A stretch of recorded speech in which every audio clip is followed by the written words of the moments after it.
Hello, everyone. I'm AT Storm Track meteorologist Austin Haskins. We have dealt with quite a shift in the weather pattern the last couple of days. We were in the 80s on Thursday. It was muggy. We had those severe storms roll through the area. And then Saturday and Sunday, highs were only in the 50s. And on Saturday, we dealt with those breezy conditions. The wind let up a little bit on our Sunday. But we are going to be dealing with gusty winds again the next couple of days, along with our next round of rain that'll be moving in later tonight and lasting through the day on Wednesday and even into Wednesday night for some cases. But the good news is the end of the week, though, is trending a little bit better in the forecast department. So we have some rain south and west of us this morning. That's ahead of this warm front attached to an area of low pressure near Rapid City. Another one down in western Kansas. Now, they're going to be seeing some severe weather farther south again today. But thankfully, we're going to be on the northern side of the system. So not only are we going to be looking at no severe weather with this system, thankfully, not expecting much in terms of thunderstorm activity either, though a rumble of thunder or two can't totally be ruled out.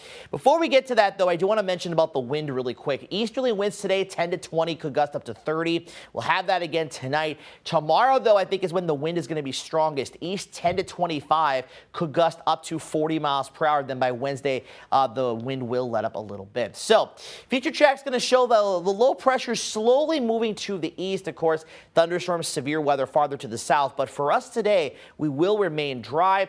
A few showers do move in tonight. The better concentration of rain will be across central and eastern Iowa, extending back up into southern and eastern Minnesota. But the rain shield will eventually move in here as we get into Tuesday morning. Still maybe a little drier to the north and east, but we're going to see widespread light to moderate rain on Tuesday, maybe some heavier pockets of rain. There may be a little bit of a lull in part of the afternoon and evening on Tuesday, but we're still going to have rain showers around throughout the night Tuesday, continuing into Wednesday. And then once that trough extending from the low moves away Wednesday night and higher pressure settles in, that's when we'll see those rain chances finally start to taper off. So closer look in our area. Again, a lot of clouds around today, a few peaks of sun here and there.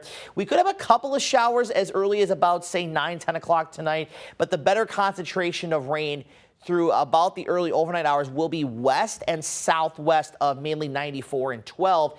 By 6:30 in the morning, you can see most of the area is dealing with at least rain to some degree. At least this model is showing not much to the northeast, but others are showing this as basically the entire area.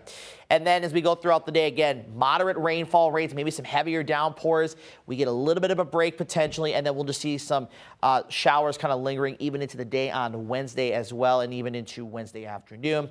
Maybe even for some into Wednesday night, but I think once again that trough moves out of here, then we'll finally see those rain chances start to taper off. So how much rain are we looking at? This is for Eau Claire. This is just a couple of the computer models. And again, your number is going to vary, but it just gives you a general idea, showing generally about 1 inch to 1.5 inches.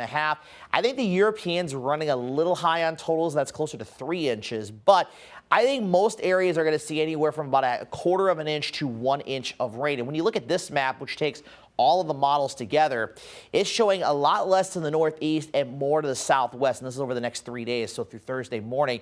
The thing to watch with this is how far north the rain band will move. And again, if it stays farther southwest, then I would say from 94 and 12 southwest is where you're going to have the best chance of seeing the higher totals, but lesser the farther northeast. There's going to be a little bit of a sharp cutoff somewhere in western Wisconsin where you're either going to see a little bit of rain or you're going to see at least a soaking amount of rain. And right now, I think the better chance for that are going to be in Trempealeau, Buffalo, Pepin, and Pierce counties, maybe even in St. Croix County as well, which we do need the rain. You know, we had those storms on Thursday that brought about 1/2 inch to 2 inches of rain, but of course, that was in a very short amount of time.